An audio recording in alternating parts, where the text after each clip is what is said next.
Namaste. Hamesha Khush Raho Vidya.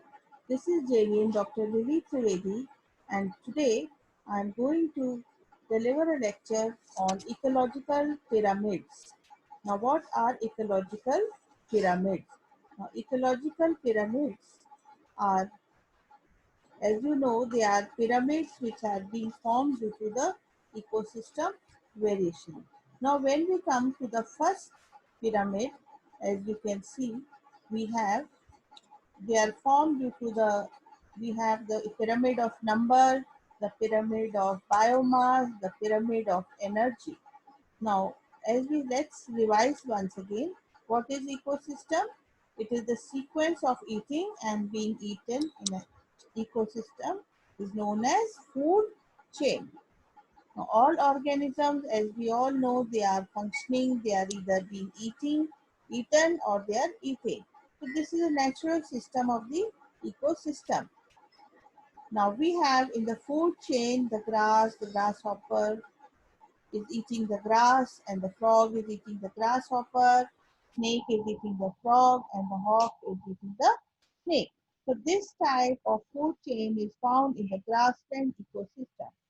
Then we have in the pond ecosystem, the phytoplanktons are eaten by the water fleas, the small fish is eating the water fleas, and the tuna is eating the small fish. In Arctic or tundra ecosystem, we have the lichens which are eaten by the reindeer and reindeer are eaten by the man.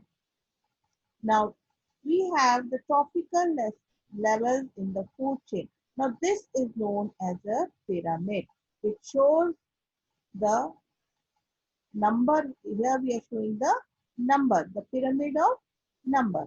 Now, we have at the base are the producers. As you can see, the producers are more in number. Then we have the primary consumer, the secondary consumer, the tertiary consumer. And also we have the quaternary consumer. And last are the decomposed. But in the pyramid, we only have the consumer level. So the consumer. So here you see the pyramid is upright. Then we have the grazing food chain as already discussed. The flower which the caterpillar is eating, the frog is eating the caterpillar, the snake is eating the frog, and the owl is eating the snake. So this is a food chain and we have seen the pyramid. Now let's come to the next. This is a detritus food chain where the dead organic matter is being circulated. Here you can see the bacteria, the detrivores, and the aerobic respiration. And what is the release? It is inorganic nutrients. So the significance of food chain is the knowledge of food chain helps in understanding the feeding relationships. It helps in the mechanism of energy flow and circulation in an ecosystem.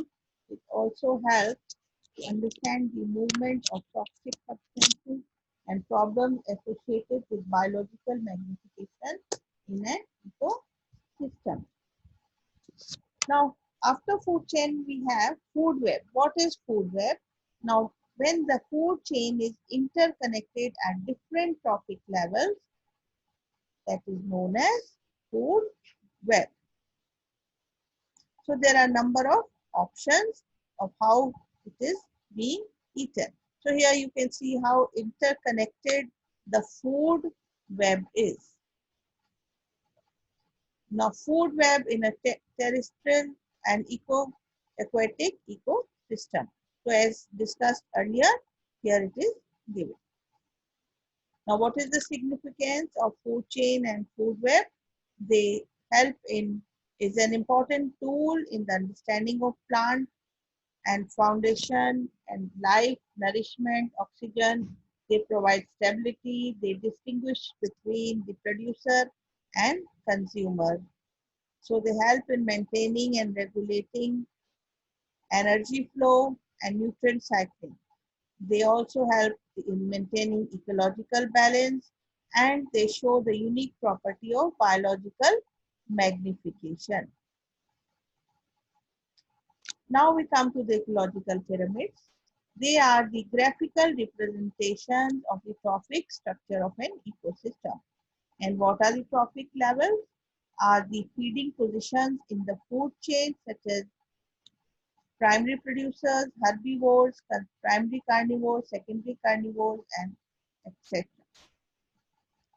Now, when we see the pyramid of number, we have the plants, which are the producers, the primary consumers, the secondary consumers, and the tertiary consumers. Now, they are becoming less and less in number as we go up in the food chain. So here we have the pyramid as upright. Then we have the pyramid of biomass. When we see the pyramid of biomass, we find two types.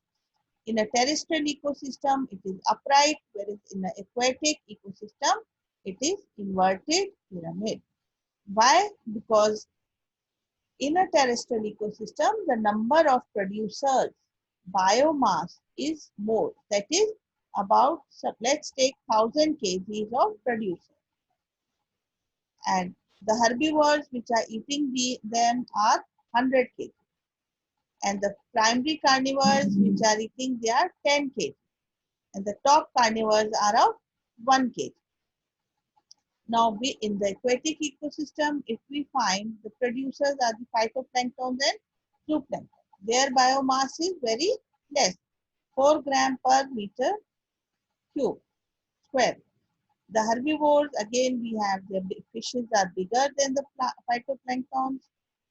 So, and the carnivores, again, their biomass per animal is much more.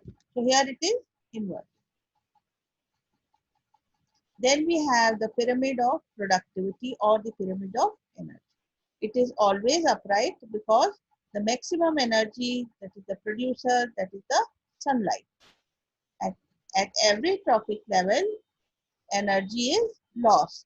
So the primary producers are only able to consume 10,000 joules, and the primary consumers are able to consume 1000 joules, then 100 joules and 10 joules.